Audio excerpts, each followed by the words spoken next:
Welcome, everyone. We're going to start as a subcommittee for the Banking Finance hearing. Let's see. Is that out there? Can you hear me? It will be, yeah, we have a start now because we Okay. have a consent item. So Yeah, we'll do the. okay. Mr. Leno, we're a little short, but I know this will be an issue that will take a little bit of debate. So if you'd like to present SB 1150, I know some of my colleagues will be coming in soon, but I don't want to delay you from beginning.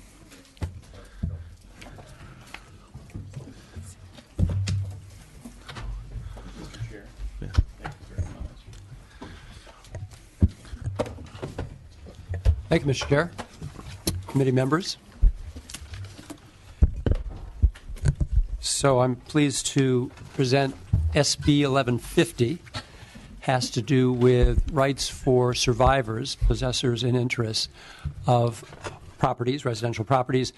For those who were not here a few years ago, I had been part of the legislative effort, which subsequently, with the help of the Attorney General of California, created what's known as the Homeowners Bill of Rights. This was in the depths of the foreclosure debacle, and what we were seeing by the thousands were unnecessary foreclosures. And that's what this bill is all about, as I'll get into it. Preventing not all foreclosures. We know, unfortunately, as heartbreaking as they are, there will be some. But if we can prevent unnecessary foreclosures, we'll be doing Californians a great service. So what we were seeing, which led to the Homeowner Bill of Rights, was that in those tough economic times, homeowners, recognizing they were going to have trouble keeping up with their payments, would try to contact their loan servicer. And it would be nearly impossible to get anyone on the phone. After finally, hours and hours, days and days, getting someone on the phone, they were told to fax in all of their information, and then they would wait for months and not hear back. They'd have to start the process again. And what all of this led to, and this is, in the meantime, out of fear that they could lose their home in foreclosure. And what we saw happen all too often was that after the contact, through much struggle and stress and anxiety, after the contact was finally made with the loan servicer, simultaneously the servicer began foreclosure. So you had made application after months of effort to apply for a loan modification, and you were in the process, you were waiting for a response, and then there's a knock on your door, and you've got 48 hours to get out. Your home had been sold in foreclosures. That's known as dual tracking. So the Homeowner Bill of Rights put in place a requirement that the servicer must provide a point of contact, a single point of contact for you, the homeowner, and that before this dual tracking can begin, that a determination must be made on your loan modification application. There's no requirement that you get it, but you must, in writing, receive from your servicer, whether it's up or down. And if it's down, they have to show the calculations, because sometimes there are mathematical errors, and it has to be documented. And if a servicer did not follow these very simple steps, affording the homeowner these rights, then and only then would there be a limited private right of action. And why the private right of action is because it's the only thing that could prevent this unnecessary foreclosure from happening. It could put a halt to the proceedings. Of course, if we don't do that, the home is sold, the foreclosure is said and done, and then maybe a month or two later, the district attorney or attorney general comes to the rescue, and it's too late. The damage is done. And it's not only damage to a family, as you well know. When a home is sold in foreclosure, it depresses the property value of the entire neighborhood. And when there are multiple foreclosures, it impacts the entire community, and there can be a downward spiral. There are still communities in parts of this state which have not recovered from 2008 yet. And so this can be very devastating far and wide.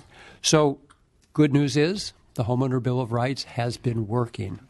The private right of action has been used very limited fashion, and we have prevented unnecessary foreclosures.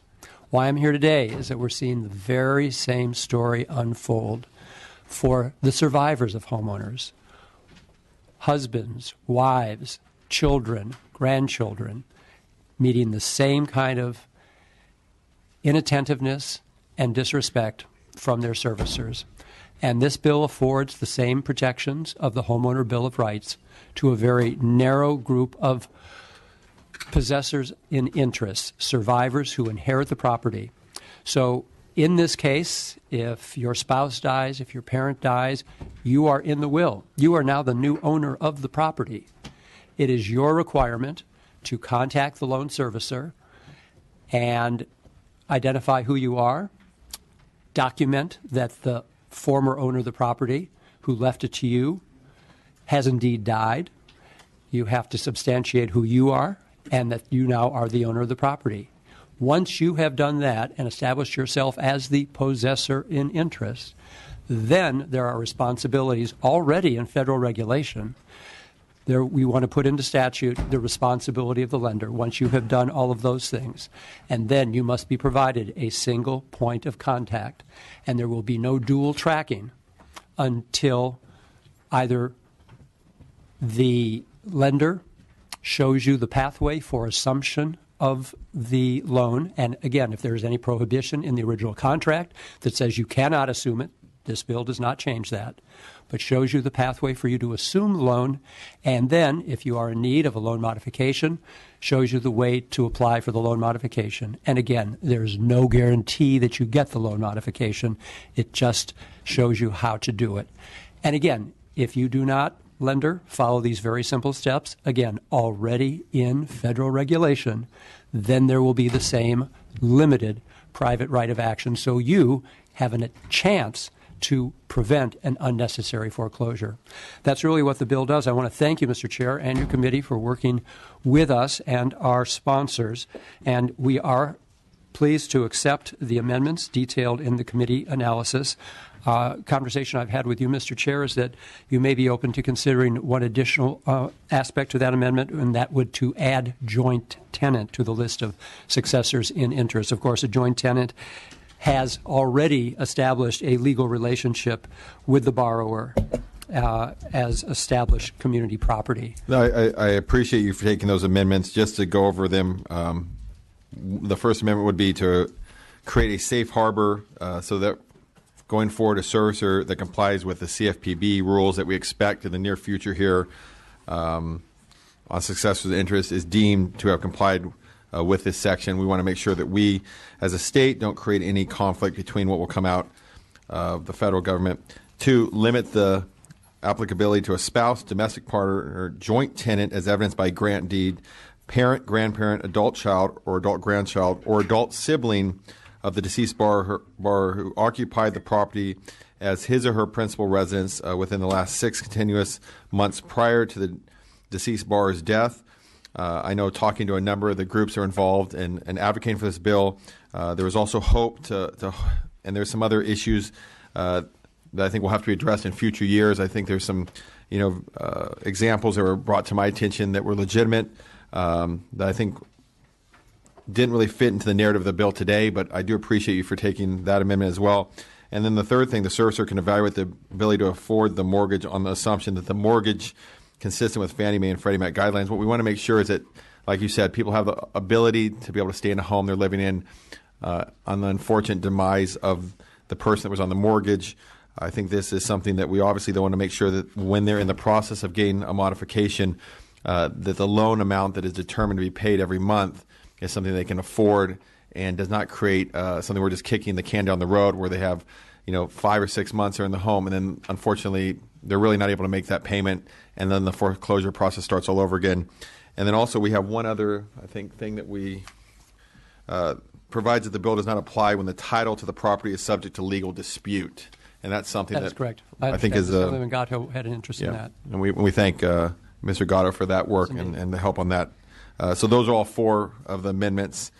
I know there's some technical language that the opposition has brought up to our attention. We did not have the ability or the time to make those changes. I hope that you will continue to work with opposition on some of the technical language that I don't think really changes the intent of any of those amendments as it goes to my colleague, Mr. Stone's committee next, where he chairs Judiciary, and hopefully that dialogue can continue on that. But with that, we'll go to your witnesses in support. We will also have time today, not only for witnesses in opposition, but we will make available time for those that are neutral, because this is a very specific. I hope that some of the opposition will become neutral on this with amendments taken, but we'll provide an opportunity for both witnesses in opposition and those that have gone neutral to speak as well. Mr. Chair, as I introduce... Right. One more quick. Good idea. DeBobney? Here. DeBobney here. Allen? Here. Allen here. Asajian? Bonilla? Bonilla here. Brown? Brown here. Chow? Gatto? Gatto here. Hadley? Hadley here. Kim? Lowe? Lowe here. Ridley Thomas? Stone? Stone here. We have a quorum. Mr. Chair, can we move the consent calendar? Yep. Need a second? Okay. Let's take a vote on the consent calendar. DeBobney? Aye. DeBobney, aye. Allen? Allen, aye. Sajian? Bonilla? Bonilla, aye. Brown? Brown, aye. Chow? Gatto? Gatto, aye. Hadley? Hadley, aye. Kim? Lowe? No. Lowe, aye. Ridley Thomas? Stone? Stone, aye. Mr. Leno, apologize for the delay. Your witnesses in support. I know them too. It's okay, Mr. Chair.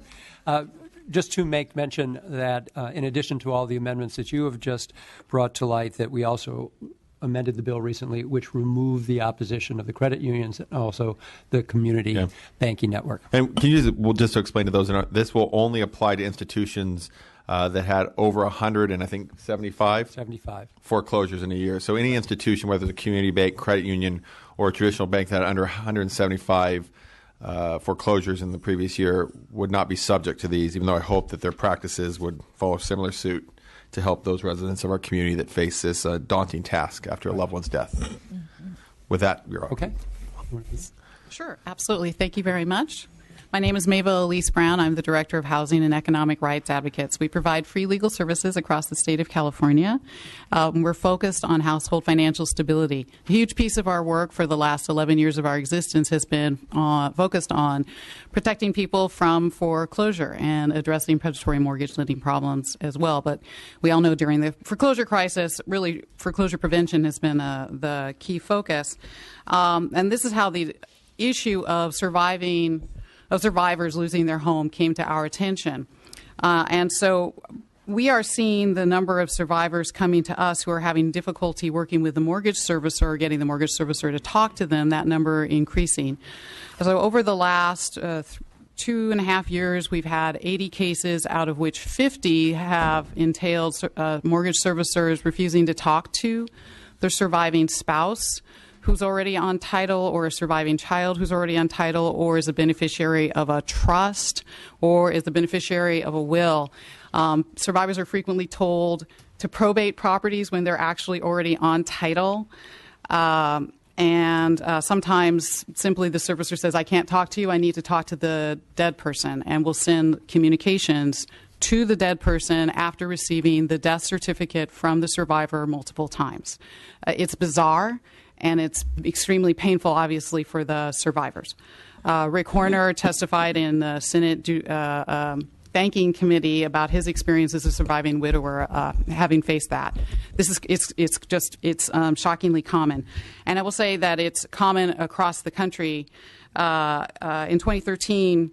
44% of the housing counselors, HUD-certified housing counselors, the California Reinvestment Coalition surveyed across our state, found that servicers always or almost always refuse to even discuss loan modification with survivors because they were not on the mortgage loan itself. That was confirmed in 2014 once again with a subsequent survey that California Reinvestment Coalition did of its members. 87% of the 66 housing counseling or legal services agencies surveyed said that the problem persisted. In 2015, National Concilio de la Raza reported in their national survey, 63% of 160 organizations they surveyed reported that servicers rarely or never promptly identified and communicated with a successor in interest for a deceased borrower. And then confirmed ad nauseum. Once again, California Reinvestment Coalition recently reached out to its members and found about 250 cases across its membership. Its membership is a little over 300 across the state of California.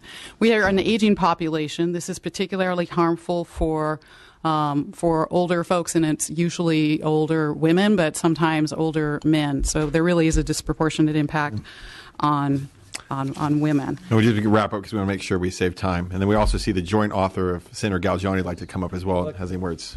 Wonderful. Then I I will wrap it up there, and thank you for your attention to this really pressing problem. Are we I'd like to move this. Okay. I'd like Okay. to move. because we have a widower here who is We'll just ask everyone to keep it to about 3 minutes. All right. That way we can Very have good. maximum. Hi, good afternoon, Chair and members of the committee. My name is Jennifer Song. I'm an attorney advisor for the Office of Attorney General Kamala Harris. I'm here today to express Attorney General Harris's. You know what? strong Actually, support we for this bill. typically don't allow the reading of statements, but we will note that her support, just so we actually have witnesses here. But we do have the letter, I think, that she sent to all of us. So we'll save the time for actual witnesses, but we do appreciate her chiming in on the bill. So. Great, thank you. Sir, please.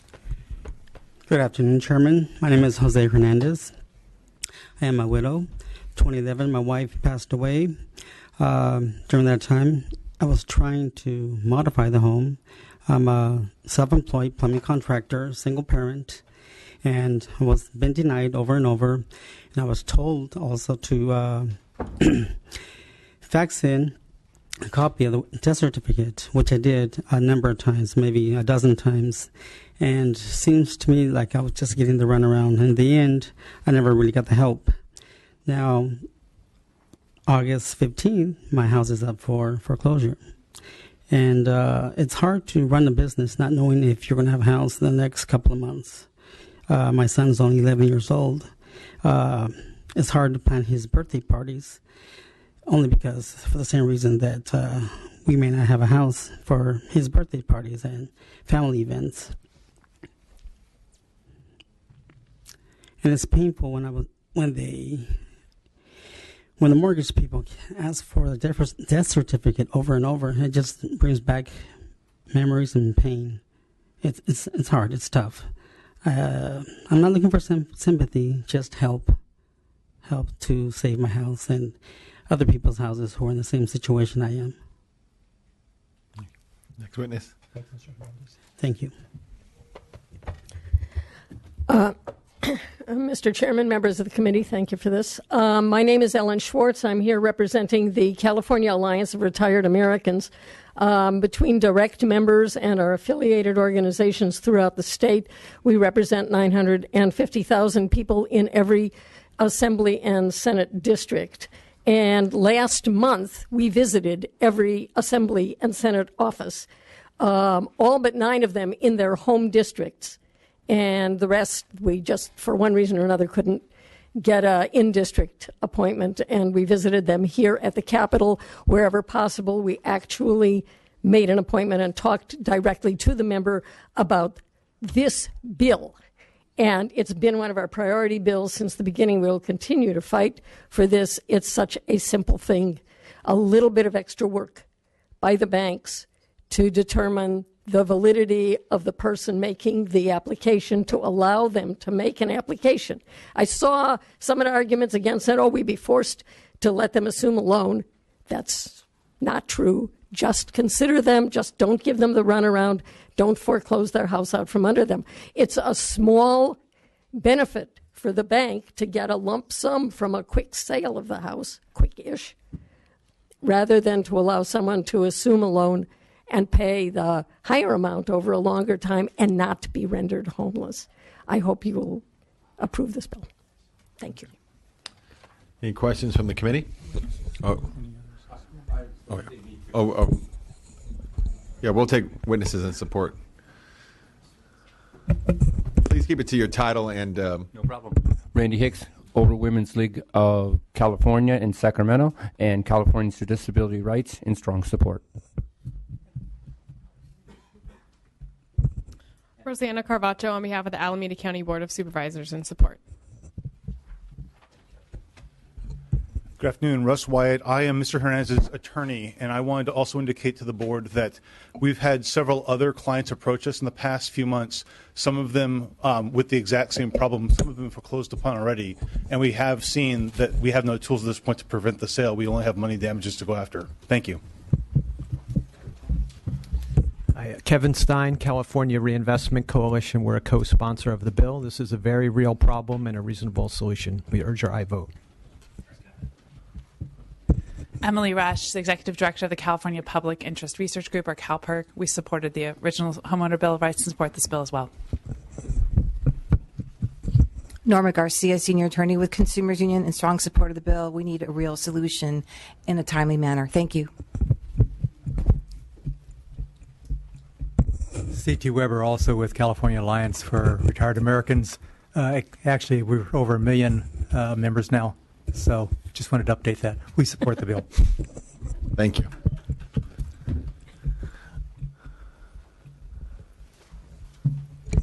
Thank you, Chair. Christina Boss Hamilton, representing UDW AFSCME Local 3930. We are in strong support. Thank you.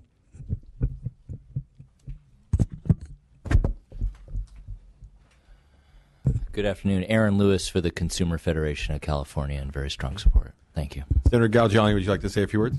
Thank you, Mr. Chair. Yes, I would. My district was the center of the foreclosure crisis in 2007, and while many members in the legislature didn't feel this happening, we felt it first. We are the last to recover. Not only are we not recovering in the Central Valley, we're seeing the same thing in the Inland Empire, places in Southern California, for example, Long Beach, where home values have still not returned to their previous value before the crash. For older Californians who in particularly took loans out during that time, right before that time, who took out variable loans, who still do not see the return of the value of their home, they're stuck in those homes. And while they may have sought a modification to lower their rate, or they may have sought to seek and downsize something that was more affordable in the event one of them might pass, many of those couples are stuck in the situation because their home had not returned to the previous value that they paid. For those couples in particular, it's important that we allow them the tools to be able to stay in their homes, because they're not staying because of a financial increase, but rather they're staying because they love their home, they grew up there, they have family memories there, and they're trying to hold on. So this is just one very important tool to allow them to be able to stay in their homes, and I respectfully ask for your support of this measure. Thank you.